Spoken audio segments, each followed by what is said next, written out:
आप देख रहे हैं मुल्क का सबसे ज़्यादा देखा जाने वाला न्यूज़ चैनल सच्चाई न्यूज़। नाज़रीन, मदई जी मां सां ख़बर शामिल कंदा हलूं। अड़े अखियूं करड़ियूं करे थो ॾिसे। PS गायजा जे हद में वाक़िअ ॻोठ इज़त जी वांडवासी मदई जे इमदाद वारे होटल में विड़ी पिया। हिक ॿिए मथां लतनि मुकनि ऐं लठियुनि जो वसकारो। ॿिन्ही धुरनि जा 5 खां मथे माण्हू ज़ख़्मी। ज़रियनि खां मालूम थियो आहे त ॻोठ जे रहवासियुनि ज़ुल्फ़कार जूणे जो ऐं पीरल जूणे जो जे धुरनि में काफ़ी वक़्त खां तकरार हलंदड़ आहे, जंहिंजे निबेरे लाइ पिणु तारीख़ तय कई वई हुई। असल में हिक धुर फ़ैसिलो करणु नथी चाहे, जंहिं शरारत करे झेड़ो कयो आहे। ज़रिया मदई जी पुलिस राब्तो करण ते ॿुधायो त ॿिन्ही धुरनि जा माण्हू ज़ख़्मी थिया आहिनि, जिन खे लेटर ॾेई मदई जी अस्पताल इलाज लाइ रवानो कयो आहे। बाक़ी वाक़े जी जांच कयूं पिया, जॾहिं त आख़िरी इतलाउनि ताईं का बि गिरफ़्तारी अमल में न अची सघी आहे। ॿिए पासे वाक़े में अमानुल्लाह जूणे जो, ख़ालिद जूणे जो, सिराज ऐं रियाज़ ज़ख़्मी थियण जा इतला मौसूल थिया। वधीक अस्पताल में ज़ख़्मियुनि सचाई न्यूज़ खे तफ़सील ॾींदे चयो आहे त अब मसलो इहो आहे त 1982 में कमदार ठरियल झेड़ो करायो हो मोहबा वारनि जूणजनि सां। उन में असांजो चाचू अली अकबर हिन मारायो हो। बशदई उहो असां हिन ते हाणे साबित कयोसीं। असां उनजी घुर कईसीं। हे नजब ख़ान जा माण्हू ऐं नजब ख़ान असां सां असली चप पियल आहे। नजब ख़ान जाकूं सामाया हुआ त असां छड़ो न पर पूरे तरह क़ौम जा माण्हू जेके आहिनि कुल बेज़ार करे छॾिया अथई। असां न जाती जा धक्का बि असांखे आहिनि।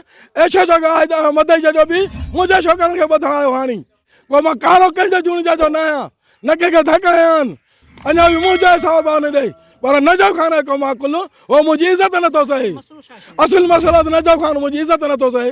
ज़ुल्फ़कार लहे छो आहे, इज़त छो आहे? ज़ुल्फ़कार 5 माण्हू छो था वञनि? या कुता मुंहिंजे कढ लाइ छॾिया अथई। सॼो कमु नजब ख़ान जो। ॿियो को बि मुंहिंजो मारण कढां मुंहिंजे त ज़ुल्फ़कार खे मारे त मुंहिंजी लही थिए। छा के वठो ज़मीन है असांजे वॾे ज़ुल्फ़कार जूण जे कॾहिं माण्हू लाइ हथियारनि कॾहिं नजब ख़ान त जूणनि जो सरदार मां थियां, जूणनि जो चङो मुड़ुसु मां थियां, फैसला बि मां। उन खां पोइ असां अज़हर ख़ान खां ॿाहिरि लाथीसीं, असां हिम्मत अली ख़ान खां ॿाहिरि लाथीसीं। असां फैसला कयूं, मशीरप कयूं, कुझु बि कयूं। तुंहिंजो कमु न आहे। असां जूणनि जी सरदारी पार्टी आहे नी, तूं असां जूणनि जो सरदार न आहे नी। बाक़ी हिन 8 चकर जहिड़ो करियो आहे जंहिंमें 5 खून थी विया आहिनि। ॾाम काबू खाना, असुल सरदार ॾाम काबू खाना। हम 32 कमनि जो सरदार बसि कर। असुल 32 कमनि जो सरदार असां ॾाम काबू खाना।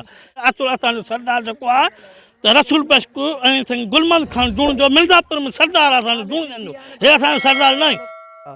हिनखे लठियूं हुयूं, हर शइ सामान ॿाहिरि हिन पंहिंजो साइड में करे रखियो हो। जीअं जो असां वेठा हुआसीं हिननि असांखे गारियूं ॾींदे असां चयो छा ते तव्हांजे भला छो थो असांखे गारियूं ॾी? उन ते बसि लठियूं ॾेई थी वई। जंहिंमें असांखे धक लॻी आहे। धक हणी नजब ख़ान जे बंगले वञी उतां उथिया ॻोठ हलिया विया आहिनि। अधु हिन जुनू जेहो जेको आहे पुलिस वारो कुझु उन माण्हू कुल भॼाए छॾियईं। तव्हां निकिरो, हाणे मुंहिंजो कमु आहे। बसि असांजे छोकिरनि खे बि धक उन आया आहिनि।